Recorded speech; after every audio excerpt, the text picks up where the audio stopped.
مسلمان میں اور آپ جس دور سے گزر رہے ہیں، اس دور کی تیزی نے اور معاملات کی شدت نے ضروریات کو بے لگام کر دیا ہے، خواہشات بہت ساری بڑھا دی ہیں۔ لازمی نتیجہ یہ نکلا ہے کہ لوگوں کے دل سخت ہو گئے ایک دوسرے کے لیے، مختلف ہیلے بہانے سوچ کے کہ جی چونکہ فلانا بھی ٹھیک نہیں تو لہٰذا میں بھی ٹھیک نہیں، کیونکہ فلاں میرے ساتھ یوں کرتا ہے تو میں بھی رد عمل کے طور پہ یوں کروں گا۔ ہم بھی اپنے دلوں کو سخت کر لیتے ہیں۔ وقت گزرنے کے ساتھ ساتھ آپ دیکھ لیں کہ لوگوں کا رویہ اتنا سخت ہو گیا ہے کہ کسی بھی محکمے کا آپ نام لے لیں، پوچھیں لوگوں سے کہ پولیس والے کس طرح کے ہوتے ہیں، تو لوگ ان کے بارے میں اپنے دلوں میں شدت رکھتے ہیں۔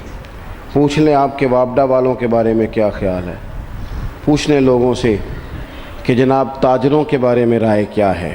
چلیں ساری باتیں چھوڑ دیتے ہیں، مولوی پیر کیسے ہوتے ہیں، دیکھیں آپ نے مسکرا کے کیا حال کر دیا ہے بات کا۔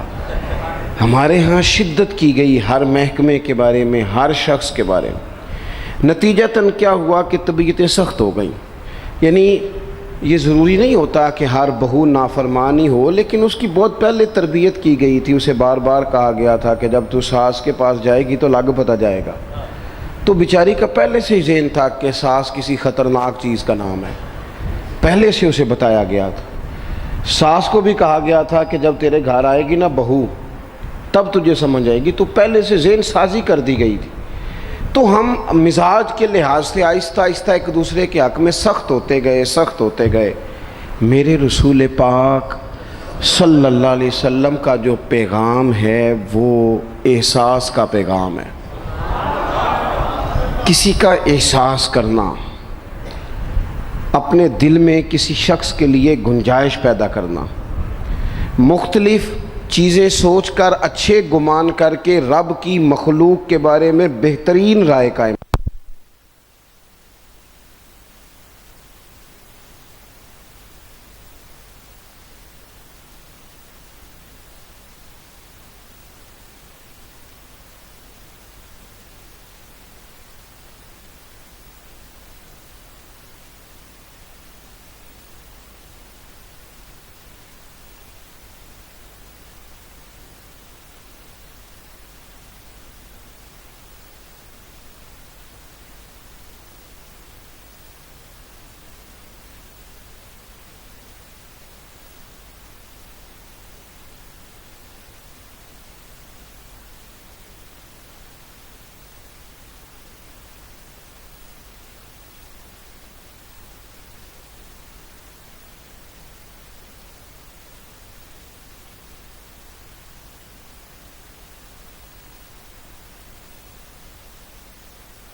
کسی بہترین اردو داں کا جملہ نہیں بلکہ یہ اللہ کا قرآن ہے۔ فرمایا مشکل میں تم ہو تو گراں میرے محبوب پہ گزرتا ہے۔ حضور تو جلدی کرتے ہیں تمہاری بھلائی چاہنے میں، کیوں؟ رشتہ بڑا گہرا ہے۔ النبی اولیٰ بالمؤمنین من انفسہم، فرمایا یہ وہ محبوب ہیں جو تمہاری جانوں سے بھی تمہارے زیادہ قریب ہیں۔ رسول کائنات صلی اللہ تعالیٰ علیہ وآلہ وسلم امت کے حق میں نرم دل رکھتے، نرم۔ لوگ سمجھتے ہیں شاید کسی کا بھلا یہ ہوتا ہے کہ اس کو 4 پیسے دے دیے جائیں، شاید اس کا بھلا یہ ہے کہ اسے نوکری پہ لگوا دیا جائے، شاید بھلا یہ ہے کہ اس شخص کو اگر کسی وہ مشکل میں آ گیا ہے تھانے کچہری کے معاملے میں تو وہاں اس کو سہولت دلا دی جائے، آسانی کر دی جائے، کسی کو مضبوط کر دیا جائے، تو یہ اس کے ساتھ بھلائی ہے۔ میرے رسول پاک صلی اللہ تعالیٰ علیہ وسلم نے بتایا کہ میں نہ مکارم اخلاق کی تکمیل کے لیے آیا ہوں، میں تمہارا وہ نفع کرنے آیا ہوں کہ تمہارا دل ساری جگہوں سے ہٹا کے رب رسول کی طرف مائل کرنا ہے، تمہاری طبیعتوں کے اندر جو سختی ہے اسے نرمی میں بدلنا ہے، تمہارے مزاجوں کے اندر جو بے لگام خواہشات ہیں انہیں شریعت اسلامیہ کی پابندی کی لگام دینی ہے۔ حضور سید عالم علیہ السلام نے لوگوں کی اصلاح کا جو دیکھیں نا، اگر کسی گھر میں بگڑے بچے سنور جائے نا تو روٹی تھوڑی بھی ہو تو گزارا ہو جاتا ہے، اگر گھر والے اخلاقاً اتنے اعلیٰ ہوں، ایک دوسرے سے پیار کرتے ہوں تو تھوڑے پیسوں پر بھی وقت گزر جاتا ہے۔ رسول پاک کا دل دھڑکتا تھا، کس لیے؟ صرف اس لیے نہیں کہ لوگوں کو نوکریاں مل جائیں، مال مل جائے، لوگ جو ہیں ان کے گھر کشادہ ہو جائیں، بلکہ حضور کا دل دھڑکتا تھا کہ لوگ دوزخ سے بچ جائیں، جنت کی طرف ان کا سفر ہو جائے، ان کے دلوں سے حسد کو، تکبر کو، غرور کو، انا کو، خود پسندی کو، عجب کو نکال دیا جائے۔ یتلو علیکم آیاتنا ویزکیکم، ان کا تزکیہ کر دیا جائے، دل صاف کر دیے جائیں۔ رسول پاک صلی اللہ علیہ وسلم احساس کے ساتھ جاتے ہیں۔ ہمارے ہاں نا تبلیغ ہوتی ہے لیکن اس میں درد نہیں ہوتا، الا ماشاء اللہ اچھے لوگوں کی بات نہیں کرتا۔ لو میرے جیسے آدمی نے تقریر کرنی ہے، گھنٹہ گزارنا ہی ہے، تو پھر بعض اوقات نفس کی خواہشیں غالب ہوتی ہیں تو وہ اصلاح سے زیادہ شوق داد لینے کا غالب آ جاتا ہے۔ وہ آپ کو پتہ ہے نا، وہ ہمارے ہاں پھر وہ نقیب محفل بیچارہ کبھی بھاگ کے ادھر چلا جاتا ہے، کبھی بھاگ کے ادھر آتا ہے، کہتا ہے میں نے جملہ دینا ہے۔ اب وہ ایسے لگتا ہے جملہ نہیں دینے لگا، کوئی ایٹم بم دینے لگا ہے، جس میں اتنی اسے پریشانی، ایک جملہ کہنے لگا، سنبھال کے رکھنا، ضائع نہ کرنا، یہ نہ کرنا۔ وہ تو جملہ رہنے دے، تو آیت دے ہمیں کوئی قرآن پاک کی، تو ہمیں کوئی حدیث پاک سنا، تو اس حدیثی بات کر، یہ تو مطلب۔ اور پھر وہ داد کا اتنا شوق کہ جب تک سارے ہاتھ نہ کڑھیں، جب تک شمال جنوب والے نہ بول پڑیں، تب تک بات نہیں ہوگی۔ یہ کیسی بات ہوئی؟ اصلاح کے اندر تو آپ کا درد آپ کی زبان سے زیادہ اثر رکھتا ہے۔ اقبال کہنے لگے کہ بات جو دل سے نکلتی ہے اثر رکھتی ہے، پر تو نہیں، پر طاقت پرواز مگر رکھتی ہے۔ وہ تو اڑتی ہے، وہ تو اس کی تو پذیرائی ہوتی ہے اگر بات دل سے نکل رہی ہے تو۔ عزیز بھائی یاد رکھیے گا، حضور سید عالم علیہ السلام درد دل کے ساتھ دعوت دیتے لوگوں۔ 10 دن حضور نے طائف میں قیام کیا ہے، ایک بندے نے بھی کلمہ نہیں پڑھا، الٹا انہوں نے روڑے مارے، تکلیف دی۔ حضور واپس آ رہے ہیں، صحابی ساتھ ہیں، باغ میں بیٹھ گئے، اتنی صحت مبارک پر انہوں نے معاذ اللہ تعالیٰ سنگ باری کی کہ خون مبارک بہہ رہا ہے۔ فوراً عرض گزار ہوئے، یا رسول اللہ صلی اللہ علیہ وسلم آپ دعا کر دیں یہ تباہ ہو جائیں۔ فرشتہ بھی حاضر ہو گیا، حضور آپ دعا کریں یہ تباہ ہو جائیں۔ لیکن محبوب کے دل میں نرمی ہے نا امت کے لیے، اگرچہ یہ ساری امت دعوت ہے اس وقت، پر اس وقت بھی نرمی ہے۔ محبوب کریم علیہ السلام نے ہاتھ اٹھائے، صحابی کہتے ہیں میرے دل میں خیال آیا اب یہ تباہ ہو ہی، میری طرف دیکھیں جی، اب یہ تباہ ہو ہی جائیں گے، اب کوئی نہیں بچا سکتا انہیں تباہ ہونے سے۔ لیکن حضور نے کیا کہا اے اللہ انہیں ہدایت دے دے، انہیں پتہ ہی نہیں یہ کیا کر رہے ہیں۔ فوراً عرض کی یا رسول اللہ ایک نے بھی کلمہ نہیں پڑھا، ایک نے بھی کلمہ نہیں پڑھا۔ کبھی پتھر مارنے کے والے کے لیے بھی دل میں احساس ہوتا ہے، ہمیں تو کسی نے کچھ بھی نہیں کہا، کوئی گالی نہیں دی، کچھ نہیں کہا، پر ہم سخت کیوں ہیں بھلا؟ وہ ہمارے پیچھے نہیں چلتا ہاتھ باندھ کے، جی میں ہاں نہیں ملاتا، تو ہمارا دل اس کے لیے سخت ہے۔ دو ہی تو بندے ٹھیک ہے دنیا میں، ایک میں ٹھیک ہوں اور ایک جو میری ہاں میں ہاں ملائے پوری وہ ٹھیک ہے۔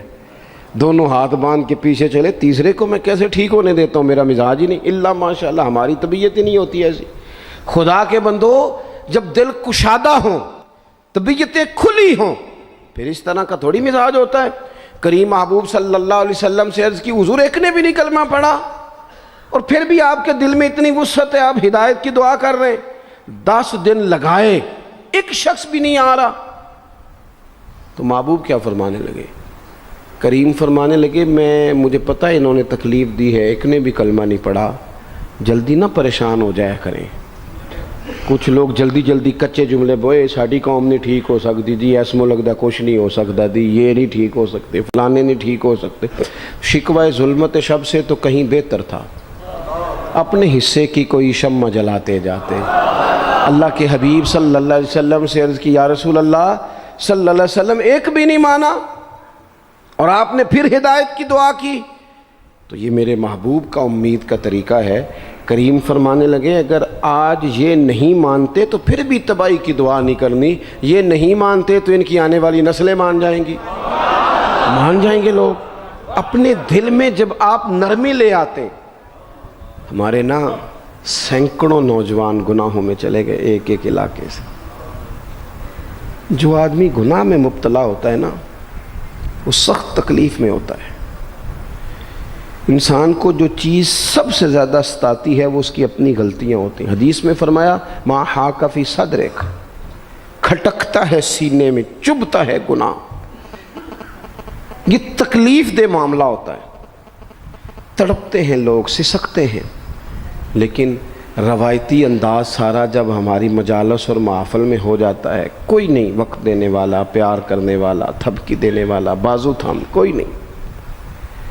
ایک تقریر وہ ہے جو میں آپ سے کرتا ہوں، بس ٹھیک ہے گھنٹہ گزارنا ہے، تو وہ بھی کئی میری طرح کے لوگ ہیں جو جمعرات کو فیصلہ کرتے ہیں سویرے کیا بیان کرنا ہے۔ حالانکہ میری طرح کے جو چھوٹے ہیں وہ ہفتے سے ہی تیاری شروع کر لیتے ہیں تاکہ کچھ غور فکر کر کے قوم کے سامنے رکھا جائے، ضروری۔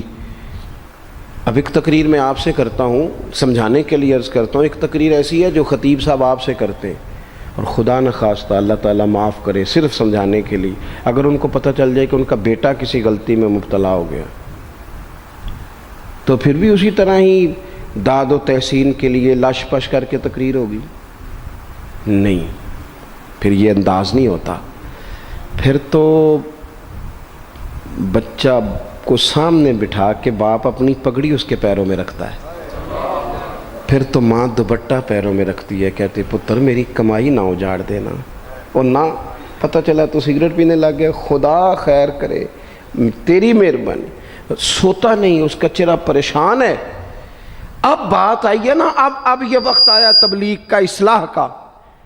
اسے منت کر کے سمجھایا، اس کو گزارش کی، اس نے کہا ابا جی غلطی ہو گئی تھی، آئندہ نہیں کرتا، پوری اس نے تسلی دی، پھر بھی نہیں سوتا۔ بچہ تو وعدہ کر کے چلا گیا، پھر بھی نہیں سویا، وہ اپنے کمرے میں چلا گیا اور اس نے مصلی بچھا لیا۔ کہا یا اللہ یہ میری عمر کی کمائی ہے، مالک اسے ہدایت دے دے۔ او بھائی جب تو اس انداز میں ملت کے ہر بیٹے کی اصلاح کرنے لگے گا، اور اس سے مراد صرف خطیب واعظ ہی نہیں، حضور نے ہم سب کے ذمہ لگایا تھا بلغ عنی ولو آیا، ہم سب کی ذمہ داری ہے لوگوں کے لیے، لوگوں کو قائل کریں۔ مجھے بتاؤ اپنی ذات کے حق میں قائل کرنا ہو تو کرتے ہیں کہ نہیں؟ ہوتا ہے نماز کی دعوت ہم کیسے دیتے ہیں؟ ہم کہتے ہیں پڑھ لیے کر نماز، اتنے پیسے کہاں لے کے جائے گا، یہی دعوت ہوتی ہے نا۔ وہ کہتا ہے تو نے اپنی قبر میں جانا اور میں نے، یہ تو ہے ہمارا دین کے حق میں۔ وہ محفل میں آنا اگر ٹائم ملا تو ٹھیک، یہ ہے دین کے حق میں۔ اور جب اپنی باری آئے، کسی سے 50,000 روپے چاہیے تھے، فون کیا اس کو، ملنا تھا، وہ کہتا حکم کریں، کہتے نہیں نہیں ٹیلی فون والی بات نہیں، کہتے میں تو 2 بجے ملوں گا، تو 2:30 بجے مل، پر میں مل کے کرنی ہے۔ پھر جاتے ہی اس سے 50,000 مانگا نہیں، پہلے منت کی، دکھ سنایا، پھر اسے ثابت کرایا کہ تیرے علاوہ دینا بھی کسی نے نہیں، سارے غلط بندے ہیں، تو ٹھیک ہے معاذ اللہ۔ پھر اس کو یہ بھی ثابت کرایا وقت پہ واپس کر دوں گا۔ اتنی ساری گزارش کر کے رو دھو کے جب وہ پورا قائل ہو گیا تو آخر میں کہا مجھے 50,000، صحیح کہہ رہا ہوں؟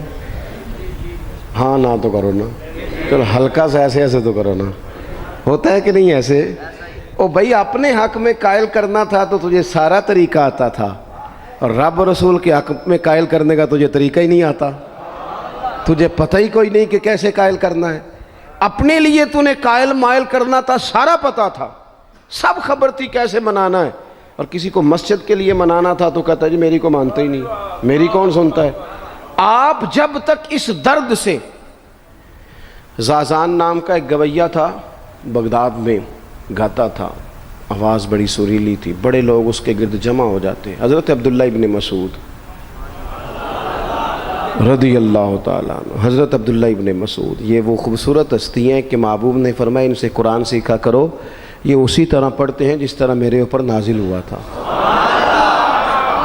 حضرت عبداللہ ابن مسعود رضی اللہ تعالیٰ عنہ صحابہ میں مفتی، صحابہ میں قاری، بڑے آدمی. حضرت عبداللہ ابن مسعود ایک دن گزر رہے تھے کسی مقام سے جہاں بھی وہ رہتا تھا، تو وہاں اللہ معاف فرمائے گانے بجانے کی مجلس سجی ہوئی تھی، وہ گا رہا تھا. آپ گزرے تو کانوں میں ہلکی سی آواز گئی. قریب ایک شخص سے پوچھا یہ کون ہے، کس کی آواز ہے؟ کہا حضرت یہ زازان نام کا ایک گویہ ہے. وہیں کھڑے کھڑے درد سے کہنے لگے کتنی سونی آواز ہے، کاش یہ قرآن پاک کی تلاوت کرتا، اتنی خوبصورت آواز ہے.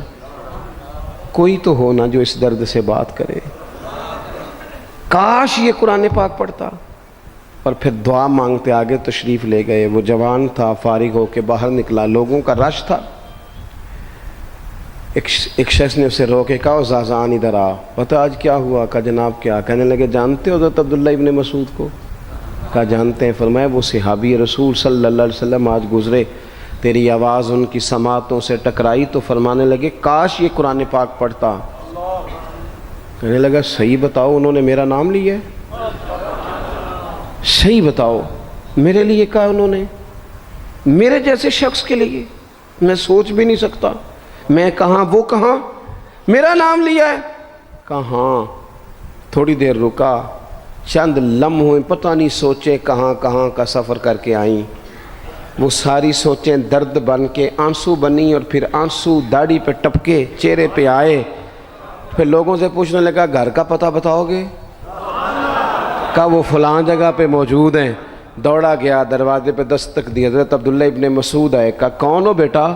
کہنے لگے حضور میں وہی ہوں جس کے بارے میں آپ نے کہا تھا کاش یہ قرآن پڑھتا. میں آ گیا ہوں، پڑھا دے مجھے قرآن پاک، پڑھا دے. کوئی بیٹھا ہوا مجھے دور دعا دیتا ہے، میں ڈوبتا ہوں پر سمندر اچھال دیتا ہے. کسی سے تو آپ پیغام حق کہیں، کسی کو تو دعوت خیر دیں. یہ سب سے بڑا بھلا ہے. اگر کسی بد اخلاق کو با اخلاق کر دو گے نا، اس کی بیوی سکون میں آ جائے گی، اس کی ماں آرام سے سونے لگے گی، اس کا باپ کہے گا وہ حد ہو گئی، میرا پتر ٹھیک ہو گیا ہے، تمیز سے بات کرنے لگا ہے. بچے پریشان ہوتے ہیں. بچے، میں بیٹھا تھا کھانا کھا رہا تھا گھر میں، تو میرے گھر والے کہنے لگے مدرسے کا کوئی بچہ باہر ہے، بڑا سخت رو رہا ہے. میں نے کہا بلاؤ، کسی استاد نے ڈانٹ دیا ہوگا. تو بچہ میرے پاس ہے تو اس کا وجود کانپ رہا تھا. میں نے کہا پتر کیا ہوا؟ کہنے لگا پیر صاحب وہ میری امی تے ابو کار فیر پہ لڑ دینے، کرو فون آیا ہے. تو میں نے کہا بیٹا پریشانی کی کیا بات ہے؟ کہنے لگے بڑی سخت لڑائی ہوتی ہے، میرے والد میری اماں کو مارتے ہیں، پھر ہم سارے بہن بھائی نا چار پنجوں کے نیچے چھپتے ہیں. تو وہ دور ہے، اس وقت تو 1.5 گھنٹے کا فاصلہ ہے، دور ہے میرا گھر، پر پتہ نہیں ہمارے گھر کیا ہو جائے گا. پیر صاحب آپ دعا مانگے نا، آپ دعا کریں نا. اس بچے کی کیفیت اور اس کے اوپر چھائی ہوئی آزمائش اور اس کے طبیعت میں اسے دیکھ کے میرے آنسو نکل گئے. کچھ دنوں کے بعد میں نے اس کے باپ کو بلایا. میں نے کہا خدا کے بندے، تیری انا اور تیری بیوی کی انا اتنی سخت ٹکراتی ہے کہ تیری اولاد پیس کے رہ گئی. کاش تو رسول اللہ کی اس صفت سے آگاہ ہوتا کہ خدا کے بندوں کو معاف کر دو، اللہ تمہیں معاف فرما دے گا. کاش تمہارے اندر وہ کیفیات ہوتی. تمہارے بچے میلوں دور رہ کے بھی تڑپتے ہیں کہ جانے گھر میں. کیوں؟ اس لیے کہ گنجائش نہیں دلوں میں، کوئی اخلاقی تعلیم نہیں. ہم نے اپنے گھروں کو خود اپنے ہاتھوں سے اتنا آزمائش کا گھڑا بنا لیا ہے. لڑائیاں، جھگڑے، مصیبتیں. کیوں؟ کہ پیسوں کی تو تبلیغ روز ہوتی ہے کہ کمانے چاہیے، مال کی تبلیغ تو روز ہوتی ہے، درد نہیں بٹتا، اخلاق کی بات نہیں ہوتی. اور سجنوں، ہمارا غریب گھر تھا اور میرے ابا جی جب گندم کا سیزن ختم ہوتا گھر میں لے کے آتے تو ہمارے گھر کے سین میں کھڑے ہو کے فرماتے لو پتر کسی دا گھر وال نہیں تکنا. میں دانے پاتے نے پھڑو لیتے تھے تو اڈی ماں نے اچار پا دیتا ہے. آپ پرواہ نہیں. اس سادگی کے ساتھ، اس آسانی کے ساتھ گزارا ہوتا تھا. میں نے ایک دفعہ کہا، میں نے کہا ابا جی لوگ بڑا بڑا پیغام دیتے ہیں پیسے کماؤ پیسوں، آپ نہیں دیتے پیغام. چلیں یہ بتا دیں کوئی شے پسند نہیں کھانے میں؟ کہنے لگے بیٹا بھوک لگی ہو تو ہر شے پسند ہو، نہ لگی ہو تو نخرا ہی نخرا، اگر طلب ہوگی تو یہ بھی تمہیں نفع دے گا، لیکن اپنے گھر میں سکون رکھنا، اطمینان رکھنا، اس ٹینشن سے اپنے ایک دوسرے کو اخلاق کا سبق پڑھائیں، دلوں کی نرمی کا درس دیں، تھوڑی سی کوشش کریں جس سے ہمارے گھر بچ جائیں، اور اگر کوئی بندہ گناہگار نظر آئے تو اس پر تنقید نہ کریں، تنقید نہ کریں، مجھے صحیح بتانا، دل پہ ہاتھ رکھ کے، خدا نہ خواستہ کسی کا بچہ بچی معاذ اللہ، اللہ بچائے سب کو، بگڑ جائے تو کیا وہ چوک میں کھڑے ہو کے چسکے لے لے کے بتائے گا کہ بچہ میرا بگڑ گیا؟ بولو سارے، بولو جلدی سے۔ تو پھر پڑوسیوں کا بچہ بگڑا ہے تو پھر چسکے کیوں لیے؟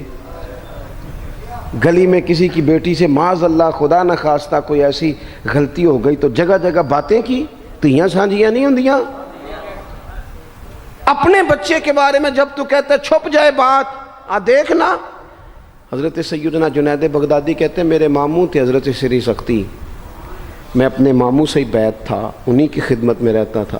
فرماتے ہیں ہم جا رہے تھے، ایک دن انہوں نے چھڑی پکڑی ہے، ایک ہاتھ میں مجھے تھاما ہے، تھوڑا آگے گئے تو رش تھا، چند لوگ کھڑے تھے، تو حضرت سری سختی مجھ سے کہنے لگے جنید دیکھ تو صحیح رش کیوں ہے؟ تو میں گیا تو ایک نوجوان شراب پی ہے، معاذ اللہ نشے میں دھت لیٹا ہے، ارد گرد لوگ کھڑے، اور وہ چونکہ پوری طرح اس پر نشہ غالب ہے تو اول فول باتیں کر رہا ہے، لوگ بھی اس کے ساتھ جو ہے وہ ہنسی مذاق کر رہے ہیں، اس کا مذاق اڑا رہے ہیں، رش ہے۔ میں نے آ کے کہا حضور دفع کریں، ایک شرابی لیٹا ہے، لوگ بھی مذاق اڑا رہے ہیں اور بس ایسے شغل لگا ہوا ہے۔ سارے لوگ تماش بین نہیں ہوتے۔ ہاں حضرت فرمانے لگے نہیں جنید ایسے کیسے چلے جائیں، چل نہ مجھے لے چل۔ کہتے ہیں بوڑھے شیخ، ہاتھ میں نے تھاما تو وہاں لے گیا، حضرت نے لوگوں کو ڈانٹا چلو دوڑو۔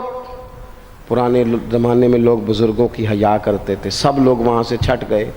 کہتے ہیں مجھے فرمانے لگے جنید جا پیالے میں پانی لا۔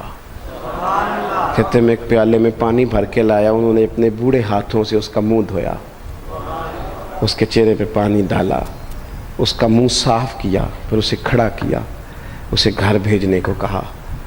کہتے ہیں وہ وہیں ایک کونے میں سائیڈ پہ ہو گیا تو حضرت نا منہ دھو کے نا تھوڑی دیر چپ کر گئے، پھر 2-3 لمحے گزرے تو ان کی آنکھوں میں زور زور سے آنسو ٹپکے اور ہاتھ اٹھا کے کہنے لگے مالک میں تیرا کمزور بندہ ہوں، میں منہ دھو سکتا تھا، میں دل تو نہیں نہ دھو سکتا، جو میرے اختیار میں تھا میں نے کر دیا، باقی تو مقلب القلوب ہے، کر نہ کرم۔ یہ کسی ماں کا بیٹا ہے، کسی خاتون کا شوہر ہے، او بھائی جو نشے پہ لگ جائیں ان کے بچے باپ کے ہوتے ہوتے یتیموں جیسی زندگی گزارتے ہیں، لوگوں کے مانگ کے کپڑے پہنتے ہیں۔ کسی نے کہا تھا اگر دشمن سے زیادہ بدلہ لینا ہو تو اسے قتل نہ کرو، نشے پہ لگا دو۔ معاذ اللہ، اتنا لوگوں نے، کتنا عام نشہ ہو گیا۔ کہا اللہ میں نا منہ دھو سکتا ہوں، دل نہیں، دل تو دھو سکتا ہے، دھو دے۔ کہتے ہیں یہ کہہ کہ حضرت اٹھے تو میں نے عرض کی حضور ویسے منہ دھویا کیوں آپ نے؟ تو فرمانے لگے اس لیے دھویا ہے کہ جب تک منہ سے بدبو آتی رہے گی جتنے لوگ سونگتے رہیں گے اس کے شرابی ہونے کے گواہ بنتے رہیں گے، میں نے اس لیے دھو ڈالا ہے کہ ہو گئے پیچھے جو ہو گئے مزید گواہ نہ بنے۔ حضرت سری سختی کہتے ہیں حضرت جنید بغدادی کہتے ہیں میں نے اسی رات تہجد کے وقت اٹھ کے حضرت کو وضو کرایا، میں نے ان کا بازو تھاما، میں ہی ان کو مسجد میں لے کے گیا۔ کہتے ہیں جب ہم مسجد میں پہنچے تو وہ کل دوپہر والا شرابی ہم سے پہلے مصلی پہ بیٹھا تھا۔ کہتے ہیں میرے دل سے آوازیں نکل رہی تھی شیخ دیکھ لو پھر مالک کتنا کریم ہے، آپ نے منہ دھو ڈالا تھا، رب نے دل بھی دھو ڈالا، کرم فرما دیا۔ کوئی ہو نا جو ایسا کرے؟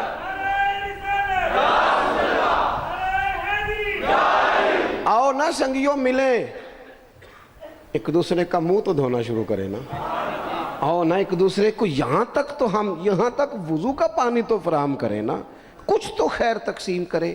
اخلاق کی تربیت میں دیکھتا ہوں ہمارے وطن میں اضطراب ہے، بے چینی ہے، اس طرح کا ماحول بنایا گیا ہے کہ لوگ ایک دوسرے کے حق میں سخت ہو گئے ہیں، مزاجوں میں تلخیاں ہیں، لڑتے جھگڑتے ناراض ہوتے لوگ، بگڑتے کوستے ڈانٹتے شکوے کرتے لوگ۔ شکوہ جو ہوتا ہے نا یہ بندے کو بے چین کر دیتا ہے، شکر بندے کو سکون میں مبتلا کرتا ہے. شکوے آزمائشیں اپنے دلوں میں وسعت لائیں، ایک دوسرے کو اصلاح کی طرف لائیں، ایک دوسرے کو پیغام دیں، ایک دوسرے کی تربیت کریں.